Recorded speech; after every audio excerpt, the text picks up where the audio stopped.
Hi there YouTube, this is extremewirehead for another Cardfight Vanguard clan intro. In this clan intro, we're going to be looking at oh so illustrious Bermuda Triangle. These clan intros delve into how you want to look at the clan.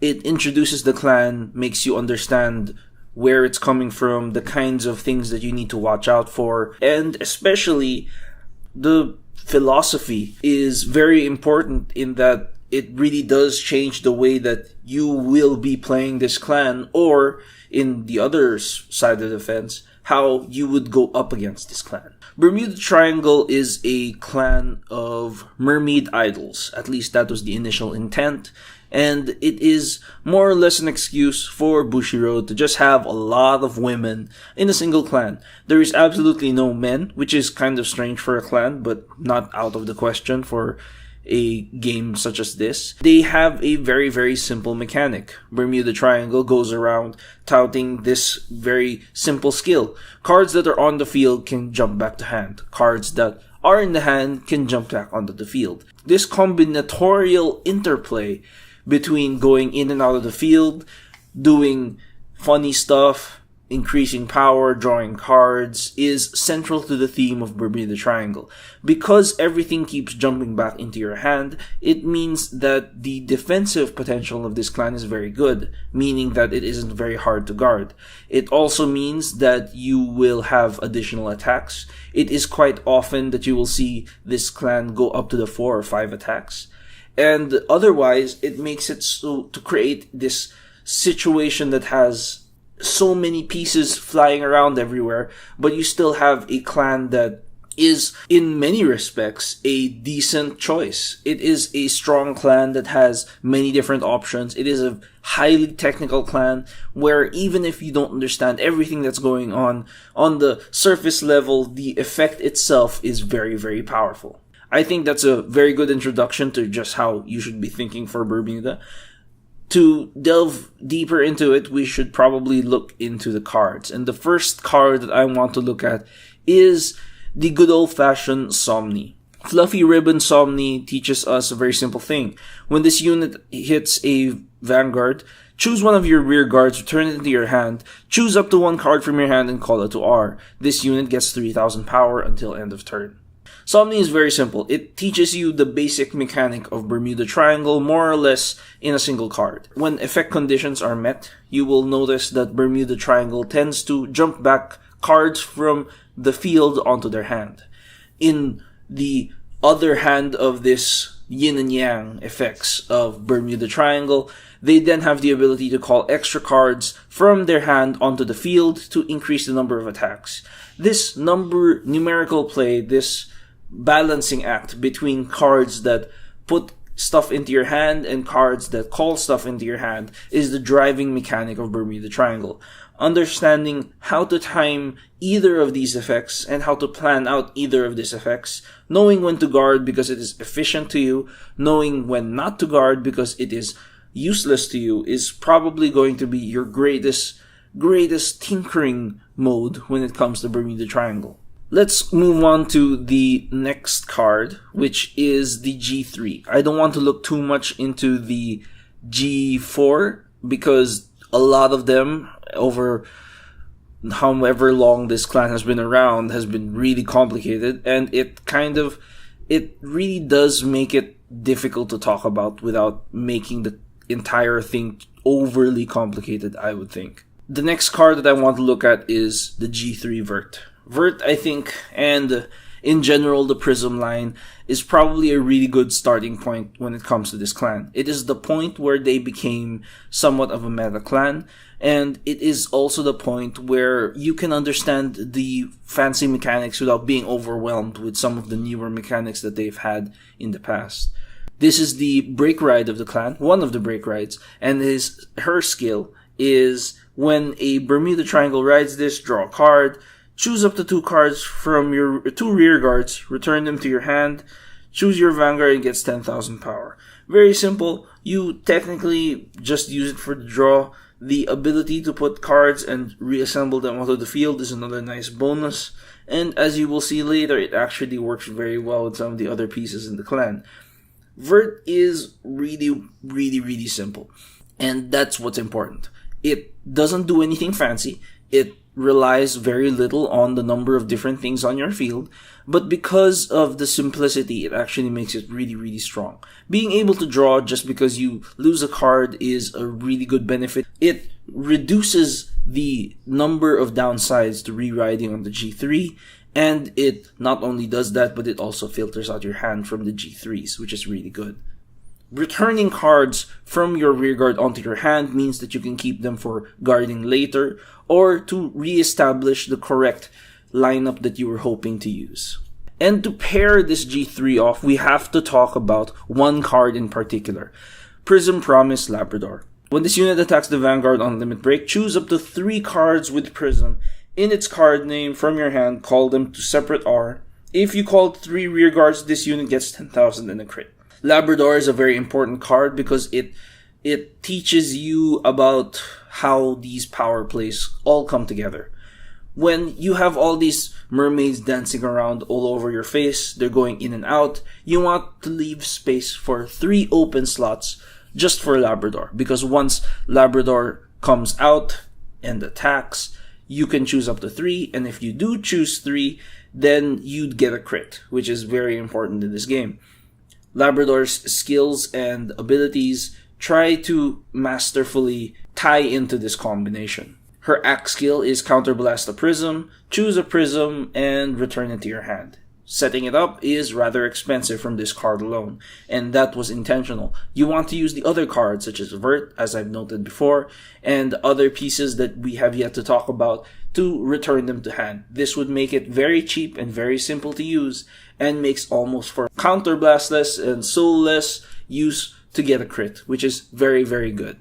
Nowadays, it is still used in some decks because of the G4 that has been introduced, but I still think that if you're going to plan on learning this Bermuda trickery and the number of different ways to play the clan, it's a good place to start. The Vert Labrador combo is especially powerful, and I think with the number of cards that have been introduced to the Stride era, it is still a decent option. Maybe not the best, but I do think it is good for a beginner.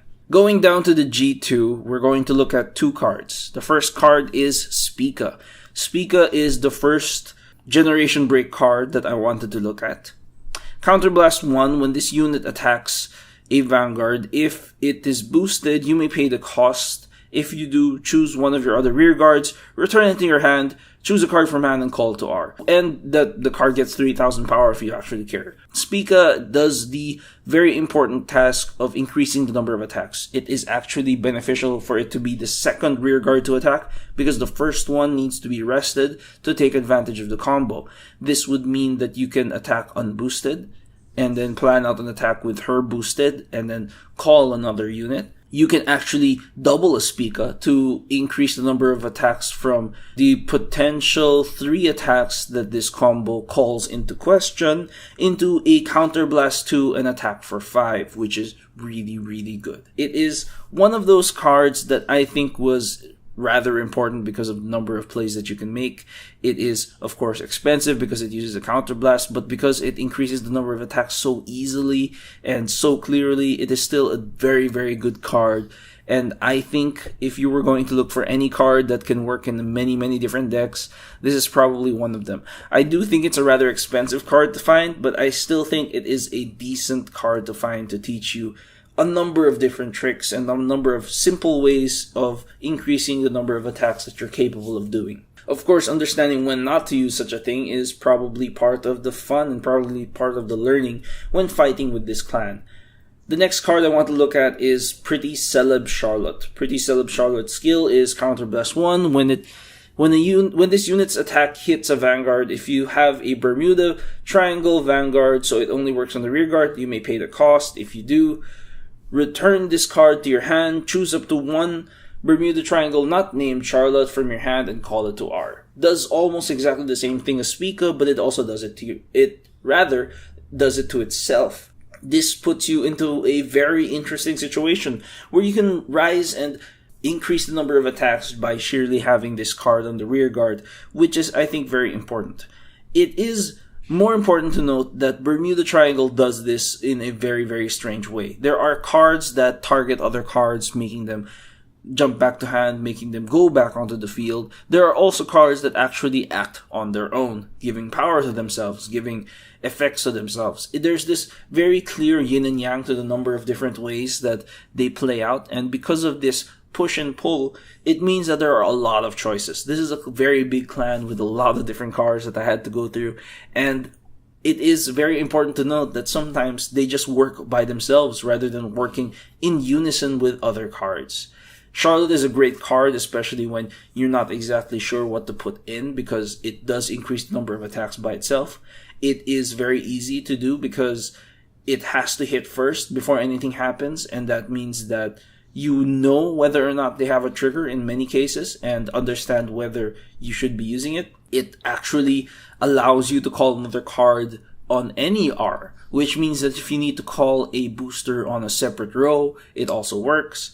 And there are just a lot of different ways. One of the biggest strengths, I think, of Bermuda Triangle is the fact that many of their cards have so much utility. The utility is the strongest point, and it really does shine with this card. Finally, and I forgot I was looking at another G2, we're looking at Prism Promise Celtic.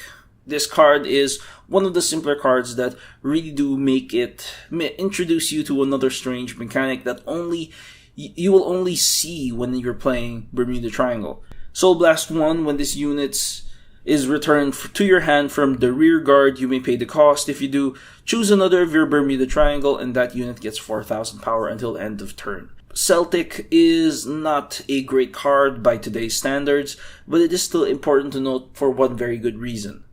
Not only will you get effects for rear guards that stay on the field, it actually also gives effects for cards returning to your hand. Some of these cards actually don't do anything on play, rather it feels a bit overpowered when they come in on play, because this is going to happen over and over again since you keep jumping them back into your hand and playing them once more.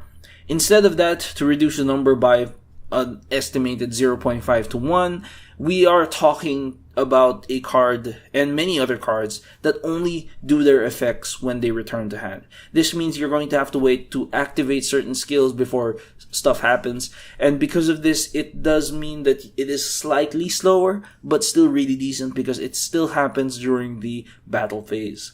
And especially during the battle phase, these effects can actually push you over the edge in many cases. The soul is not very much used when it comes to the Prism archetype, and this card takes advantage of this by giving you slight power boosts to up the ante, as they say. Next, I'm only going to look at one G1 because I think we've already covered all the different ways that Bermuda does things in the G2. If you need pieces that do similar things in the G1, a lot of them actually do the exact same things or very similar things, but I will leave that to you to find out. In the next card that we're looking at, the only G1, is Duo Beast Ear Lulu. Lulu is not considered by quite a few people to be an incredibly great card because it requires copies of herself, but it is still interesting to note nonetheless. When this unit is placed on the rear guard, if you have a Duo Vanguard in its name, choose up to 4 of your Ludus, and those units get 2,000 power until the end of turn. Noticeably enough, you need to have extra copies of herself to have these power boosts mean anything, and it means that you're going to have at least 3 copies in hand, which is very difficult. But if you can pull this off, and Duo is especially good at it, then you can have combos that involve rather high powers of possibly times +6, +4, +2 on the same field, which is really, really decent and gets the job done. Having multiple copies of the same card is nothing new and something that really does expound on the different archetypes. It is important to note that cards such as this really do teach you the very simple fact that Bermuda has many different ways of thinking about it. It is a clan that thrives on the number of options that you're going to have. The Prism archetype works very well with setting up for these really grand plays where the pieces on call and on return to hand have effects that make you stronger, where they have that it's important to get certain cards from your deck, or it's important to get the correct combination or the wrong combination even, And these number of different ways make for a puzzle piece of a deck and a puzzle piece of a clan that has so many options. It's hard to pin down exactly what you want to do. There's just so much to do. And finally, we're going to look at the G0, probably one of the more important cards in the clan and one of the almost crazily strong cards of the clan. Prism, Smile, Koro. Koro is one of the quintessential starters, and I think one of the starters that really put them on the map back in the day. Bermuda Triangle probably hasn't seen one that spiked the strength of the clan so much as Koro back into basically where they are now. When another of your Bermuda Triangles is returned to your hand from the rear guard, you may return this card to your hand at the same time. This means that just because you return one card, it actually returns two cards, and you can time this, you can play it out again because you know you can freely return it, and it essentially becomes a free booster and a really, really easy call. If you notice, it even works in combination with cards such as Pika and many other pieces. You just have to have extra cards that are capable of calling more cards onto the field.